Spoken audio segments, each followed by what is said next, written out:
They mocked her in silence. A quiet, foreign woman at the end of the firing line, more focused on cleaning her rifle than pulling the trigger. Colonel Rourke let it happen, encouraged it even. After all, what could she possibly teach his elite snipers? But then he saw the tattoo, a serpent, coiled, black viper, the unit that died on Hill 9, or so he thought. What he didn't know, she wasn't just a survivor, she was the one who saved him. Stick around, because when the quiet ghost speaks, even commanders fall silent. And legends they shoot last. And hey, tell us where you're watching from and what time. Drop it in the comments below. Don't forget to subscribe to the channel so you don't miss any videos. The morning sun glints off Colonel James Rourke's polished rank insignia as he stands at Fort Camden's sniper range, jaw clenched in growing irritation. 20 years of molding recruits into elite marksmen, and now this, a slight European woman who hasn't fired a single round all morning. Her presence here feels like a personal affront to everything Colonel James Rourke has built. The rhythmic sound of her cleaning brush against the rifle barrel cuts through the gunfire like a metronome of defiance. Click, swish, click, swish. Each stroke sets Colonel James Rourke's teeth further on edge. The other recruits snicker, throwing sideways glances at her isolated position at the end of the firing line. Colonel James Rourke allows their mockery, even encourages it with his silence. This is his domain, his fortress of excellence, and she doesn't belong. Time's burning recruit. Colonel James Rourke calls out, his voice carrying the weight of 2 decades of command. That weapon won't fire itself clean. A few instructors chuckle, but she doesn't even flinch. Just continues that maddening ritual. Click, swish, click, swish. Something catches Colonel James Rourke's eye. A flash of black ink on her forearm as she works. His breath catches. A tattoo, but not just any tattoo. The distinctive coiled serpent of the Black Viper unit. Impossible. That unit was wiped out 5 years ago on Hill 9. Colonel James Rourke knows. He was there that day, heard the radio calls, saw the after-action reports. No survivors. The memory rises, unbidden, unwanted.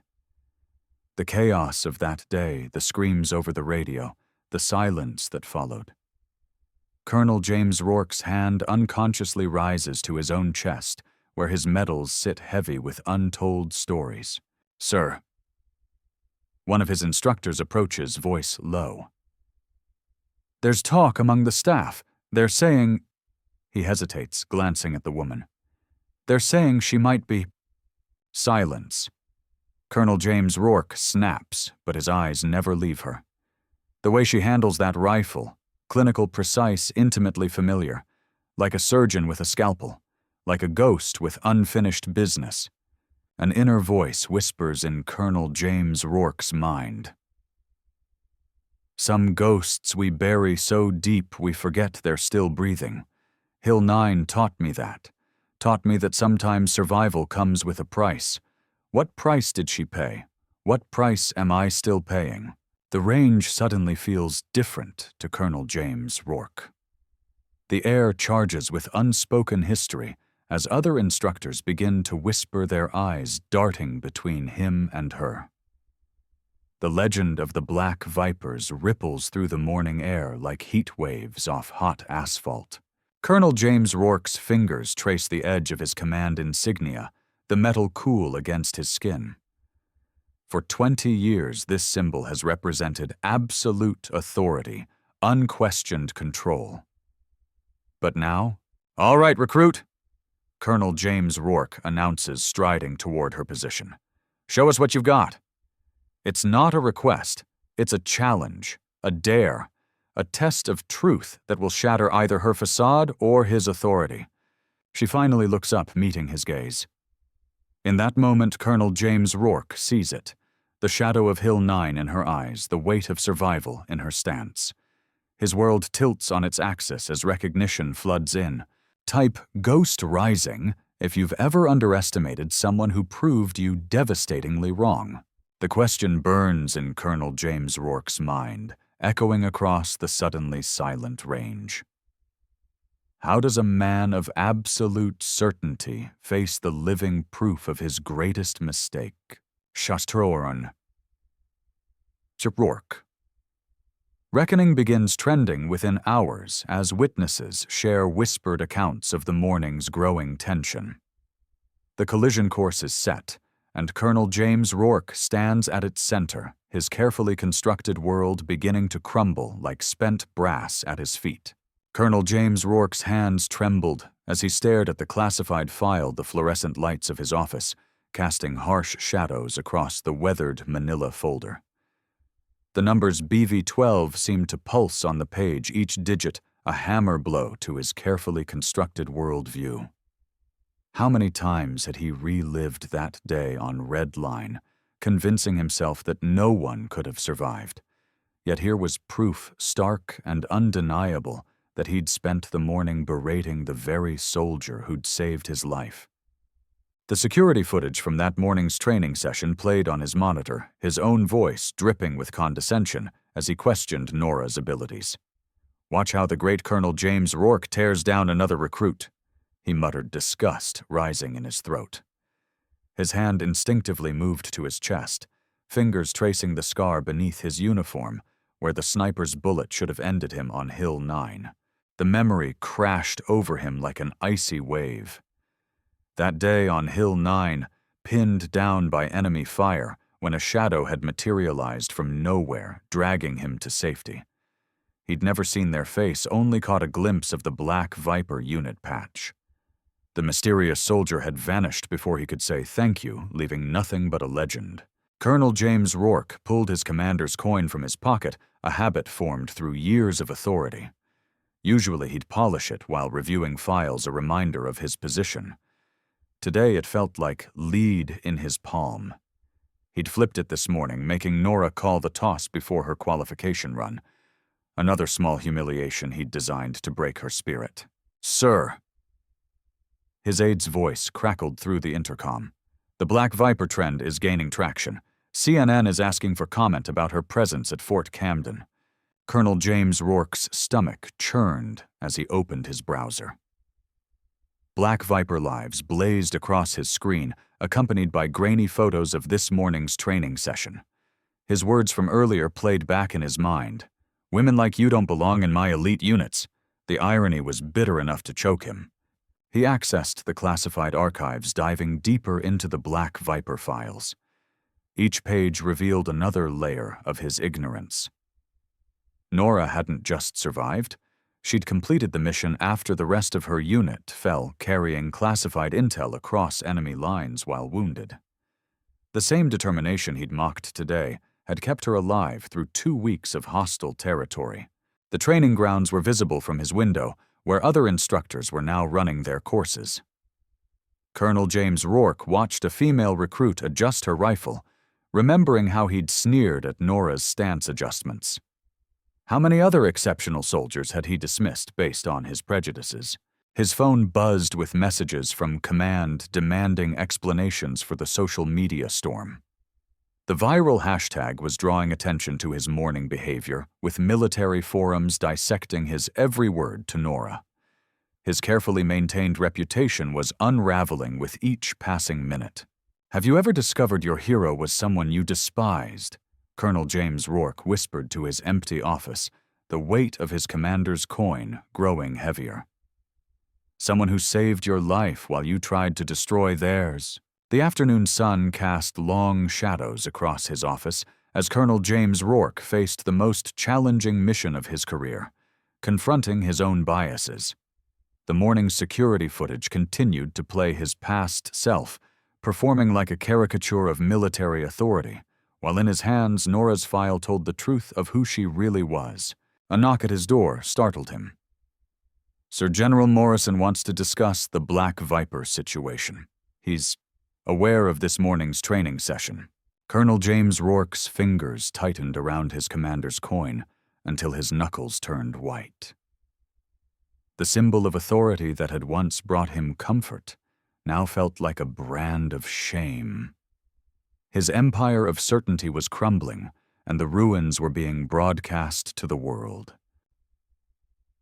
Type "honor fails" if you've ever discovered your prejudices were dead wrong. His computer chimed with another alert.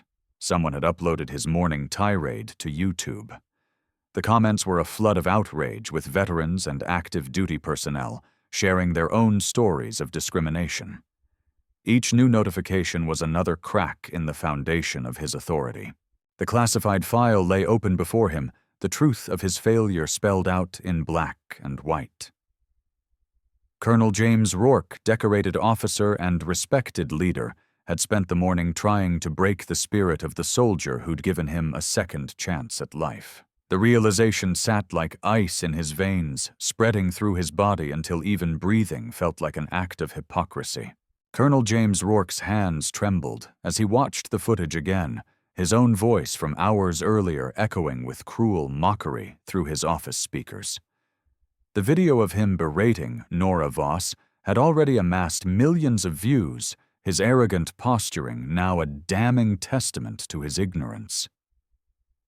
The black viper patch on his desk seemed to stare back at him, its embroidered snake coiled in silent judgment.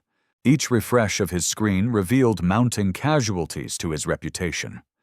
Comments flooded in, many from veterans who recognized the black viper insignia in Nora's old service photo, now trending alongside his public humiliation. The hashtag #SilentSniper had become a rallying cry, with military personnel across bases sharing their own stories of prejudice, masked as maintaining standards. "She could have exposed me at any moment," Colonel James Rourke whispered to himself, the weight of realization crushing his chest. The methodical precision he had mocked earlier that day, her deliberate stance, her measured breathing, her unwavering focus, now haunted him with their true significance. Each practice shot she had taken represented a life potentially saved, a lesson in patience he had arrogantly dismissed. The distant crack of rifle fire from the range carried a different resonance now. Each report seemed to echo with the 472 practice shots she had taken before making the one that saved his life during the Black Viper incident. A shooting he had never bothered to investigate deeply enough to recognize his own savior. His phone buzzed incessantly with calls from command. The viral spread of #SilentSniper had reached the Pentagon, and Colonel James Rourke's treatment of a decorated veteran was now under scrutiny. His fingers brushed against his collar insignia. The eagles that had once felt like a birthright now seemed to weigh tons. A knock at his office door made him flinch. "Come in," he managed his voice, lacking its usual authority. Lieutenant Chen, his most trusted aide, entered with a tablet displaying more footage, this time from the qualification course's security cameras. The silent video showed Nora Voss methodically working through her shots, each one perfect, despite his hovering presence and constant criticism. "Sir." Lieutenant Chen spoke carefully. "The Black Viper Survivors Network has released a statement. They're calling for an investigation into systemic discrimination at Fort Camden." Colonel James Rourke's chest tightened. The very organization he had praised in speeches was now turning its spotlight on him. He watched himself in the viral video again, his face contorted with unearned superiority as he questioned Nora Voss's abilities. The irony threatened to suffocate him. "Have you ever watched your world unravel in real time?" That's what Colonel James Rourke experienced as his phone chirped with a message from General Marshall. "My office, 0800 tomorrow. Bring your full record of instructor evaluations, all of them." The Black Viper patch caught the dying sunlight, its metallic thread gleaming accusingly. Colonel James Rourke reached for it with shaking fingers, remembering how he had kept it as a trophy of survival, never acknowledging the sniper who had earned it with 472 practice shots and one perfect round. His computer chimed with another notification. The #SilentSniper video had been picked up by major news networks. His own words echoed back. "Precision takes speed, recruit. If you can't keep up, maybe you don't belong here." The comments below were merciless, many from his own soldiers. Type karma if you've ever seen justice served in silence. The top comment read with thousands of responses flooding in. Outside his window, the sun set on Fort Camden's ranges, where Nora Voss had demonstrated mastery through patience, a virtue Colonel James Rourke now understood far too late. The weight of his misjudgment pressed down on him like the darkening sky, each passing moment bringing new consequences he never saw coming. His legacy, built over decades of service, was unraveling shot by shot, just as methodically as those 472 practice rounds that had once saved his life. Colonel James Rourke slumped in his chair, the sound of distant rifle fire now a reminder of his monumental failure to recognize true excellence when it stood silently before him. Colonel James Rourke's hands trembled slightly as he adjusted his meticulously pressed uniform, standing before the assembled recruits at Fort Camden's shooting range. The familiar weight of his commander's insignia felt heavier. Today, a constant reminder of his shattered assumptions. 24 hours ago, he would have dismissed Nora Voss's suggestions without a second thought. Now her training manual lay open on his podium, each page a testament to his own prejudice. "Shooters, assume your positions," he commanded, his voice carrying across the range. The sound of 30 bodies shifting in perfect unison echoed through the morning air. His gaze caught the black viper patch newly mounted on the wall, its presence both a rebuke and a promise.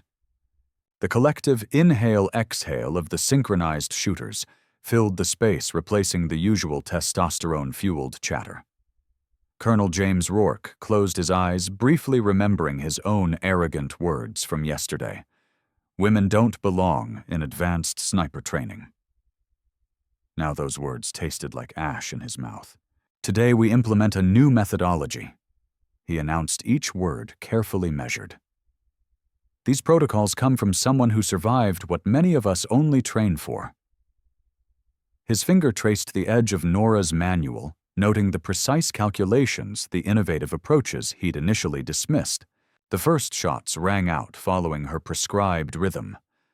Perfect grouping, better than anything his traditional methods had achieved. Colonel James Rourke watched as his elite team transformed under her guidance, their movements fluid, their focus absolute. His phone buzzed, another notification about the viral video of yesterday's confrontation. Dr. Rourke reforms was trending, with millions watching his initial dismissal of Nora and her subsequent revelation as the Black Viper survivor. The shame burned fresh, but with it came determination. "Your breathing is your heartbeat." He quoted from her manual, the words feeling right for the first time. "Your scope is your truth." The shooters adjusted their positions slightly, embodying her teachings. In his office later, Colonel James Rourke held his commander's pin, studying its reflection. 25 years of military service and a single day had taught him more about leadership than all those years combined. Share this moment if you believe in change. Drop one if you're ready for reform. The black viper patch caught the afternoon sun, casting a shadow across his desk. Colonel James Rourke straightened his uniform, and made his way back to the range. There was more work to do, more minds to open, including his own. The sound of synchronized breathing welcomed him back. His own breath joined theirs, finding rhythm in this new way of leading, of learning, of becoming better than who he was yesterday. Type transform if you believe in the power of change. Colonel James Rourke watched his elite team execute Nora's techniques with precision, knowing that tomorrow's military would be stronger, not despite their differences, but because of them. The sun set on Fort Camden, but a new dawn had already begun. Colonel James Rourke's hands trembled as dawn painted Fort Camden's firing range in hues of amber and gold. 24 hours ago, he'd been a different man. Arrogant, blind, believing strength lay in dominance. Now, watching Nora Voss settle into position behind her rifle, he felt the weight of 2 decades of misguided leadership crushing his chest. The morning air carried the sharp scent of gun oil and dew-dampened earth. Colonel James Rourke touched the black viper patch on his uniform, the same patch he'd once wielded like a weapon of superiority. The memory of his earlier mockery made bile rise in his throat. "I was wrong," he whispered, the words carrying across the empty range. "So terribly wrong."